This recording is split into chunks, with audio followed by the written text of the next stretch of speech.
une ville qui s'est développée rapidement suite au développement de ce phénomène, donc notamment le commerce informel.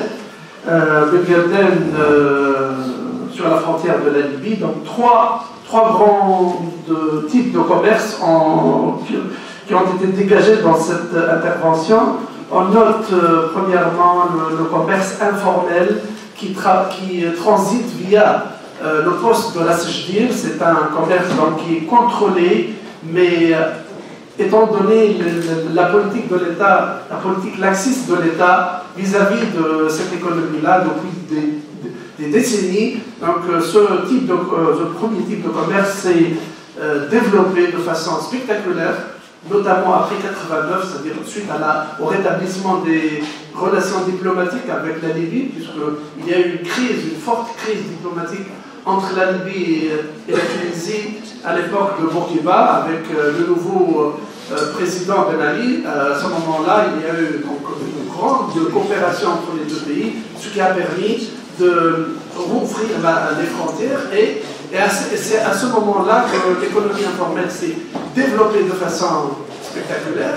Donc, le premier volet, c'est la Sejdir, le poste frontalier, qui alimente les marchés, les grands marchés de la ville et de toute la Tunisie, non seulement de la ville, mais de toute la Tunisie. Le deuxième axe, c'est le commerce de la contrebande qui transite via le désert entre le Sahara, donc entre la Tunisie et la Libye. C'est un commerce qui a résisté même lors des crises sécuritaires, politiques, sanitaires, etc. Donc ce type de commerce ne s'est pas arrêté malgré les crises politiques, les crises sécuritaires post-2011, les crises sanitaires post-Covid. Ce type de commerce aussi a permis de développer et de continuer à alimenter le marché informel de Ben Guelden et de toute la Tunisie. Le troisième volet très important, c'est le volet qui touche donc l'activité financière. C'est une activité financière informelle qui s'est développée d'une façon aussi spectaculaire. Et celui qui visite la ville de Ben Guelden se rend compte, et on parle de Wall Street à Ben Guelden, il a perdu le mot, mais je le dis, de Wall Street de Ben Guelden. C'est tout un quartier financier où on trouve à peu près, je crois, 200 points de change qui cohabitent avec le secteur banquier formel de l'État au sud et au vu de tout le monde. Donc l'État, depuis longtemps, il y a ce phénomène avec à la main pour le change sur la route et les points de change à Wall Street de Ben Guelden. Donc c'est le troisième volet très important qui a été signalé. Deux remarques, le laxisme du pouvoir politique qui a permis le développement de cette activité. Et deuxièmement, c'est la spatialisation des activités économiques dans la ville. On trouve dans la ville des quartiers spécialisés dans le textile, des quartiers spécialisés dans la vente des pneus, etc. Le marché maghrébin qui anime aussi cette activité commerciale. Dernier volet, l'impact de cette économie informelle sur la ville, surtout le fonctionnement de la ville. Ce qui est remarquable et ce qui a été bien signalé par l'intervenant, c'est l'effet spectaculaire sur les prix fonciers. Donc il y a une hausse spectaculaire des prix fonciers, des prix des terrains et des loyers. Donc l'auteur a présenté quelques chiffres. Dans certains secteurs de la ville, on a vu que le prix a passé de 50 à 500, puis à 1000 dinars le mètre carré, ce qui dénote de l'importance de la manne financière qui est injectée dans le circuit économique local et qui a permis cette hausse spectaculaire parce qu'il y a de l'argent qui circule dans l'économie qu'on appelle l'économie souterraine. C'est l'économie qui coexiste avec l'économie formelle et qui a fait que la ville de Ben Guelden, et on peut la considérer au niveau marché foncier, c'est la ville où les prix fonciers sont les plus élevés en Tunisie. Il y a dans certains quartiers, parce que je connais, j'ai encadré un chef dans sa thèse et je connais très bien donc, son travail. Il y a des constructions dans certains quartiers de la ville de Ben Yerdel où le coût de la maison, donc de la villa, se chiffre à 3 et 4 millions de dinars. Donc, ça veut dire qu'il y a beaucoup d'argent qui est en grande partie investi dans l'immobilier pour blanchir l'argent, certainement. Donc, cette transformation d'un territoire local qui s'appelle Gotrana, situé au gouvernorat de Sidi Bouzid, dans la délégation de Sidi Bouzid Ouest. Donc cette transformation, selon Madame Ftini, qui a consisté au passage d'une localité qui reposait sur l'économie pastorale et à une économie qui repose sur la plantation. Donc sur la plantation d'arbres, une économie rurale, agricole, mais au lieu du pastoralisme, on passe à une économie qui repose sur une agriculture, et notamment la plantation, j'imagine, l'olivier, j'imagine, hein, c'est essentiellement l'olivier. Donc ce passage ou cette transformation, selon l'auteur, selon Madame Ftini, est due à 3 facteurs essentiels.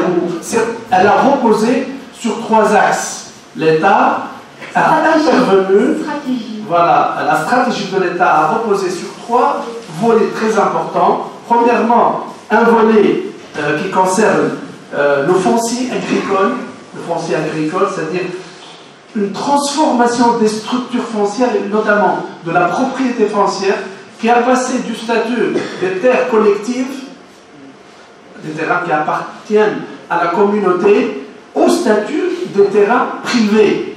Donc le cadastre, l'institution du cadastre et l'immatriculation obligatoire. L'immatriculation obligatoire qui a été instituée par l'État pour entrer le foncier agricole dans l'économie capitaliste et dans le marché. Donner un titre de propriété à un agriculteur équivaut à lui donner un capital en argent, puisqu'il peut hypothéquer son terrain auprès d'une institution financière et avoir des crédits. Le statut de terrain collectif ne permettait pas ceci, puisque les agriculteurs n'ont pas un titre de propriété. Donc, avec l'introduction du cadastre, de l'immatriculation obligatoire, les citoyens, les agriculteurs, désormais ont un titre de privé, un titre de propriété privée qui leur permet donc d'avoir de l'argent, un capital, donc un investissement dans le secteur agricole et le développement de l'agriculture. Donc, en conséquence, le deuxième volet qui a fait l'objet de l'intervention de l'État, c'est la transformation de l'économie locale, c'est-à-dire l'encouragement des agriculteurs à planter de l'olivier et à devenir des agriculteurs, donc on parle d'acteurs, donc on parle d'acteurs maintenant qui interviennent dans cette économie-là avec donc, cette action de plantation d'arbres. Le troisième volet qui a fait l'objet de cette intervention, c'est un volet éducatif. L'État a misé sur le secteur de l'éducation avec la construction de la première école primaire en 1959. Il y a eu la constitution d'une élite locale qui s'est développée avec le temps et s'est transformée en acteur, un petit acteur qui ont investi dans le secteur agricole, et elle a donné l'exemple de la spirulina, la production de spirulina que je ne connais pas. C'est une substance très nutritive. Plante aromatique. قوي المناعة. قوي المناعة. C'est très bien. Donc on en a besoin, je crois. La salle a besoin de cette plante. Donc comme vous voyez, Elle renforce l'immunité.